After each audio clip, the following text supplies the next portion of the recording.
another piece of Sydney's history, and that's the anchor of the supply ship HMS Supply, which accompanied the first fleet to Sydney in 1788, but was wrecked the following year off Norfolk Island.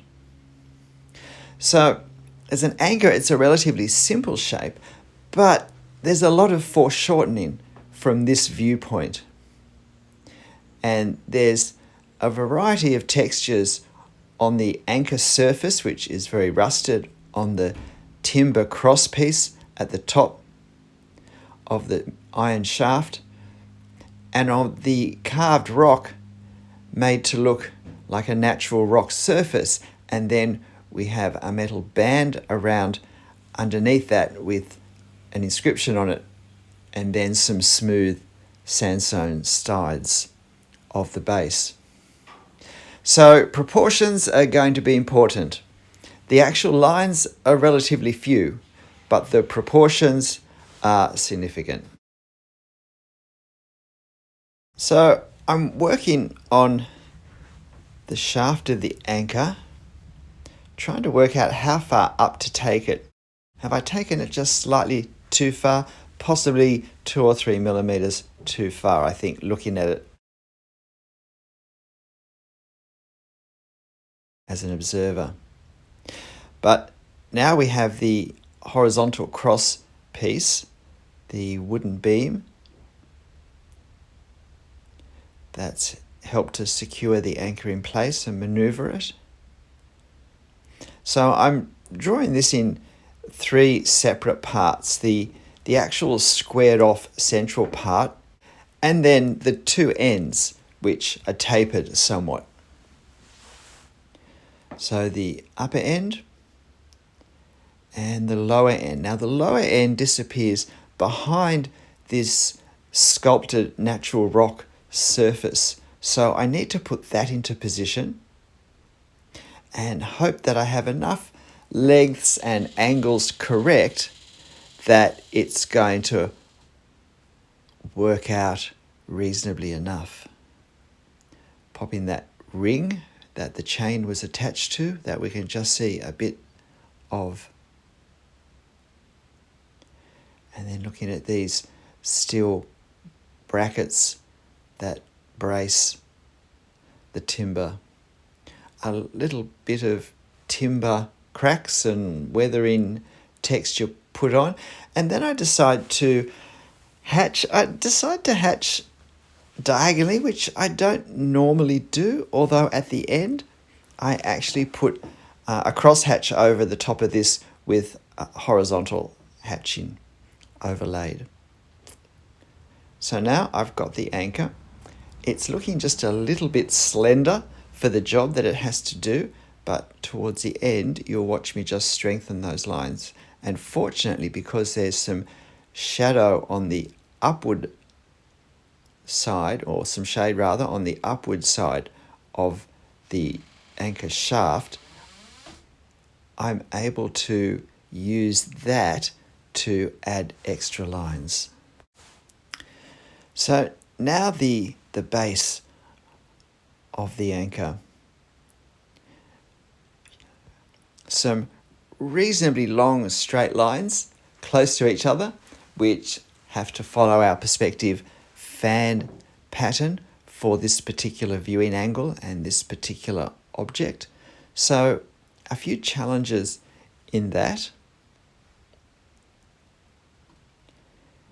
And you can see me just trying to get the angles correct. Because this is a relatively simple subject, but still with challenges of observation and angle, drawing relatively straight lines, I think it's worth doing those things more slowly, not to be tempted to think, oh, it's simple, I'll just do it quickly, but to, if you like, use the extra time available to just do more observation and to check the angles, perhaps a little bit more than you normally would. Again, this is a practice exercise. We're not producing an artwork. So the process is what's important rather than what we end up with. We're much better off with a fairly overdrawn, overworked, strange looking object that almost looks like 2 or 3 objects drawn over the top of each other, but where somewhere in there are all the right lines that we finally got to establish, than have something that's out of proportion and looking awkward. So now I'm putting this inscription around the base, which I dare say is the history of the HMS Supply and how it got wrecked and how the anchor was found and got up off the ocean floor. This has been here quite some time, this memorial to the Supply, so I would imagine that it was a bit of a challenge to both locate it and retrieve it at the time. So now trying to do a bit of natural rock surface texture, which was what one of yesterday's videos was about. So that's handy.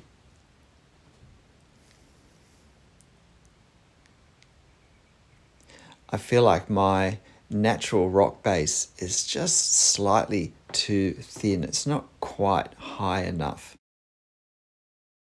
And I think certainly the proportions of the original work better with just a little more height.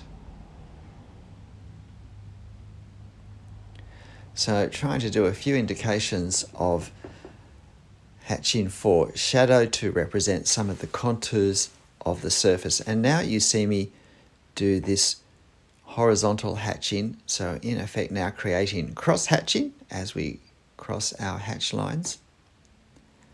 But I don't take it over the iron banding, so that allows it just to show through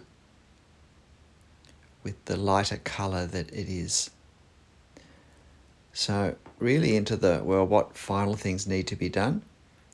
And I start to look at my iron work of the anchor again, add a little more texture of the rusty parts of it.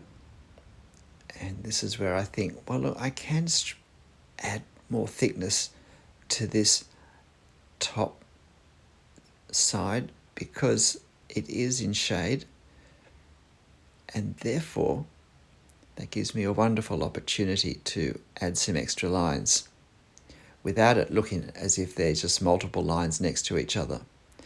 And this is what I mean when I say we so often have an opportunity to actually correct mistakes that we've made earlier. So not to worry too much and not to rush to start again or to abandon a drawing. So often we can improve what we've done, even to the point where it's actually invisible. G'day, I'm Stephen Travers. I hope you found this interesting and I hope you give it a go. But I warn you, don't think, oh, an anchor, that's pretty simple. There are some challenges with this scene which make it particularly useful for a daily drawing exercise. And if you find it too quick and simple to do, well, you can always draw the tree behind it as well for a bit of extra challenge. And you'll find this reference photo on my channel community page. But look, whatever you draw, however you draw it, make sure you have fun. I'll see you next time. Bye.